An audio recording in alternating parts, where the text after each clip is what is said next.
Hello everyone, my name is JD Sharma and you are watching ENGLIT. This is the fifth part of ongoing MCQ series on 20th century literature with the comprehensive explanation and various lesser known facts.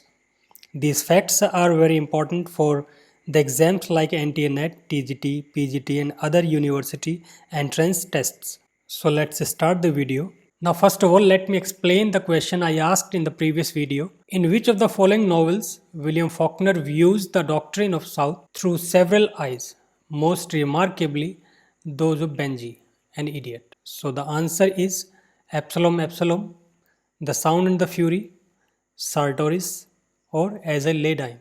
And the correct answer of this question is The Sound and the Fury. The novel was published in 1929 and it is the finest novel of William Faulkner. The novel presents the story of Compson family of the south, the southern part, that is Yoknapatawpha. Yoknapatawpha County was the region in which most of the novels of William Faulkner's are set. In that way, you can call him a regional novelist. And this part of the country lies in Mississippi. The time the novel deals is 1928. Actually, the novel Sound and the Fury was written in the postbellum American South in the period after Reconstruction, 1865 and 77. At this critical moment in American history, the South was in the process of redefining itself and its values in the absence of slavery. Certain Southern families, typically landlords, refused to participate in this process. Instead, they turned inward. They clung to their traditions and values, to vague notions of honor, purity, and virginity. So, the story was written at the time when America, after the Reconstruction, was trying to reconstruct itself, its values, its customs, and traditions. The modern ways were changing, and a few families, the landlords, the old aristocrats, they lost their powers, they lost their old repute or decorum, dignity. So many families had the challenge to reclaim their honor. Some adjusted with the situation, they changed themselves, but a few families they tried to cling to their old values to reassert themselves in many ways. And the present story, The Sound and the Fury, details the story of those families. And the novel documents the decline of these families. So Faulkner has cast them as the Compsons. They are direct descendants of the planter aristocrats. Planters were the colonizers who came first to America. The Compson family clan is the direct descendant of those colonizers. They are the inheritors of their values and traditions, on whom the survival or ultimate extinction of this southern aristocracy depends. Now the novel presents whether this clan will go forward, it will continue to exist, or it will deteriorate further. So the doctrine of the South relates to the doctrine of Yoknapatawpha County that he is presenting as a setting of most of his novels. The novel presents a stream of consciousness technique and several other viewpoints. Several viewpoints means the story has been told from the points of view of a few characters in the novel. The novel as such has been presented from 4 points of view. The first perspective is of Benjamin Compson, who is mainly known as Benji. And Benji is an idiot. It is intellectually disabled person. When he was born, his name was Moray. But in the novel, he is mainly known as Benjamin Compson or famously Benji. As this section is presented from the perspective of Benjamin, who is idiot, so this section is marked by disjointed narration, fragmented narration, which has frequent chronological leaps. The narrative jumps from one event to another, even missing something in between. So fragmented narration can be expected from the person who is idiot, who is intellectually disabled. So it is true to the nature of the perspective. Second perspective of Quentin Compson. He is Benji's brother. And in this second section, the novelist uses a stream of consciousness. Quentin Compson commits suicide in the novel as well. Third perspective is of Jason. He is a cynical young brother of the family. And the fourth perspective is of the third person omniscient narrator. The fourth section throws light on the black servant Disley. So he is an important character in this novel. This character represents compassion, order, and moral integrity. The title of the novel directly comes from Macbeth of Shakespeare. It is taken from the famous soliloquy of Macbeth, "Out, out, brief candle." The soliloquy goes like this: "Out, out, brief candle, life is but a walking shadow, a poor player that struts and frets his hour upon the stage, and then is heard no more. It is a tale told by an idiot, full of sound and fury, signifying nothing." So, as the title suggests, there is much hue and cry, the sound and the fury in the lives of all the characters in the novel who are struggling to regain their lost prestige, lost honor, and their entire existence is at the stake. The novel was so powerful that it played a major role in getting William Faulkner the Nobel Prize, that was in 1949. Next question: which of the following Hopkins poem contains the crystallized religious experience of his 7 years poetic silence and has considered autobiographical significance? Was it Carrion Comfort, The Wreck of the Deutschland, Pied Beauty, or Heaven, Heaven? And the correct answer of this question is The Wreck of Deutschland. Deutschland is the German name of Germany. The poem is dedicated to the happy memories of 5 Franciscan nuns who were exiled by the folk laws in Germany. Folk law was a very typical kind of law prevalent that time. They were sailing in a ship which wrecked between midnight and morning of December 7, 1875. The sad news of the 5 Franciscan nuns deeply and emotionally affected Hopkins, to which memories he wanted to commemorate, and this poem is the result. The poem is in the form of 35 stanzas, and the dominating theme is Christmas theme. It was published in 1918. There were 55 people who were killed in the shipwreck, and of these, 5 Christian nuns who were exiled by the folk laws. The poem uses sprung rhythm. This is a kind of meter which Hopkins developed. The poem also plays a major role in Anthony Burgess' third novel, Enderby, which is also known as Clockwork Testament. So the novel Clockwork Testament or Enderby by Anthony Burgess is based on this poem or on the theme of this poem, The Wretch of Deutschland.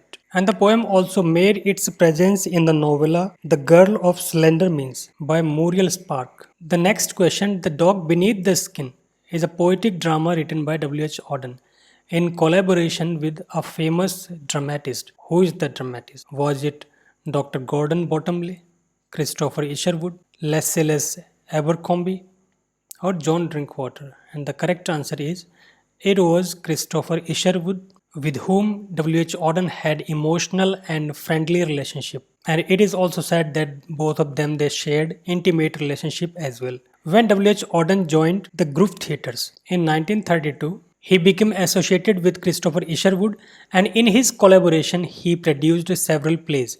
The Dog Beneath the Skin is one of them.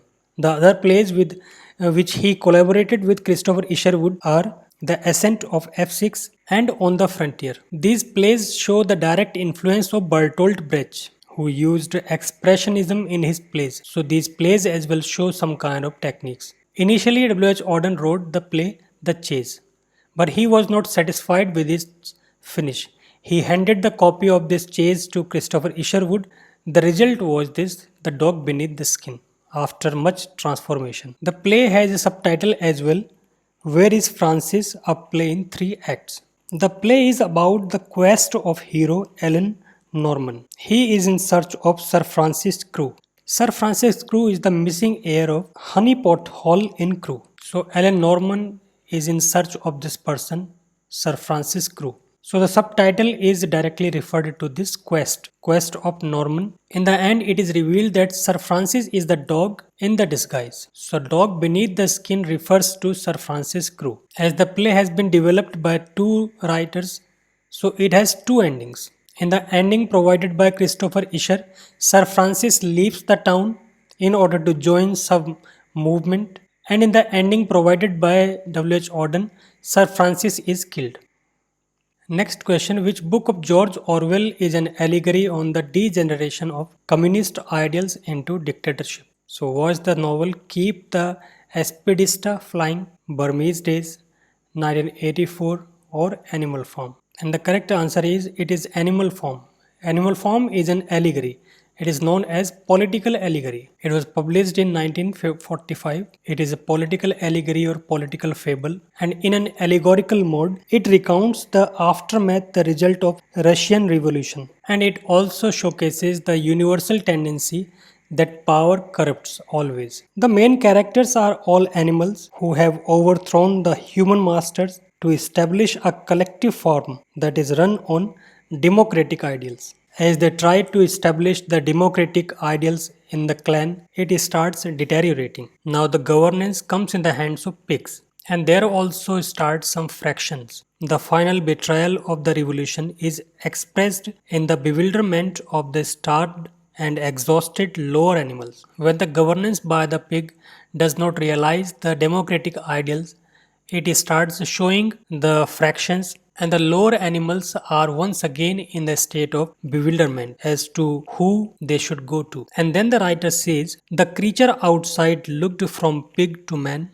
and from man to pig, from pig to man again, but already it is impossible to say which was which. Promises of democratic state are shattered, and the most memorable example of this politically fragile ideal is the pig's reformulation of their original commandment, which says all animals are equal. To read, all animals are equal, but some animals are more equal than others. So George Orwell tries to show that this is the reality of all the democratic governments across the globe. On the one hand, we feel that we are democrats, we have equal rights, whether sociological, political, economical, familial, religious, etc. Underneath, it is all about power. And the common conclusion the novelist draws is that no form of government is justifiable, whether it is autocratic, bureaucratic, democratic. So, throwing the light on this facets of the governance, this novel is very powerful.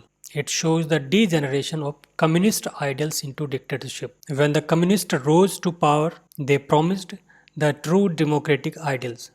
But when they came to power, they also fell a prey, fell a victim of the power itself, and then they turned to dictators. This is the reality of every state. Next question, who is particularly fond of describing the perceptions of one sense in the terms of another? For example, a pig shouted breeze. Who was the poet? Was it Stephen Spender, Rudyard Kipling, Ezra Pound, or Dame Edith Sitwell? And the correct answer is it is Dame Edith Sitwell, who was very much fond of synesthesia. In literature, synesthesia is a rhetorical device that describes or associates one sense in the terms of another, sometimes in the form of a simile. Actually, here one sense stimulates another sense. For example, hearing a color. So you have two senses at the same time. You can only visualize, you can only see a color. But color seems to tell something or to sing something. Other example, smelling a shape. So shape can be only seen, but shape seems to be just giving the stimulant to your smelling sense. Other example, taste a texture. So when you feel a texture of some cloth or something else, so you feel that you are tasting it. The bright field of wild flowers smelled like purple, magenta, yellow, white, green. So the colors are smelling. Colors can stimulate your visual sense. But here in this sentence, the colors they seem like stimulating your smelling sense. Her voice was as smooth as pudding. Pudding can be tasted, but her voice is felt to be as soft as pudding. So here in all these examples, we can understand one sense, but they are described in the terms of another. Dame Edith Sitwell was the master of this kind of thing. As in the example, pig shouted breeze. So you can feel the breeze, but the coolness of the breeze is further stimulated by the shouting that too by a pig. So here the sense of feeling a breeze is stimulated or understood by the shout by the pig. As far as the use of synesthesia is concerned, in the poems of Dame Edith Sitwell, the poem Obeyed is very important. The poem is filled with many instances of synesthesia, as the dull blank wooden stalactite of rain creaks hardened by the light. Stalactites are the shape by dripping dripping particularly when you enter some cave, and when the dripping makes some kind of shape like this picture, so it is called stalactite. So here rain seems to be creaking. As a matter of fact, rain drips if it is through some stalactite, but here it seems to be creaking because it is hardened by the light. At its sitwell was made a dame. Dame is a title. Dame Grand Cross of Order of the British Empire in 1954. Now this is the question for you guys.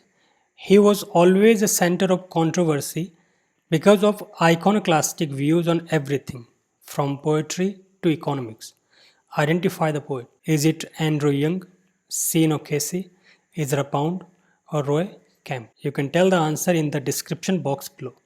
So that is all for now. Hopefully this video has added something to your existing knowledge of 20th century literature. For any of your queries, you can comment in the description box below. And if you feel this video is worth watching, do like it and share it among your friends who are preparing for various examinations like NTA-NET, TGT and PGT. And if you are watching this video for the first time, don't forget to subscribe to the channel. We will be back very soon with yet another video. So till then, keep learning, stay motivated, stay tuned. Thanks for watching.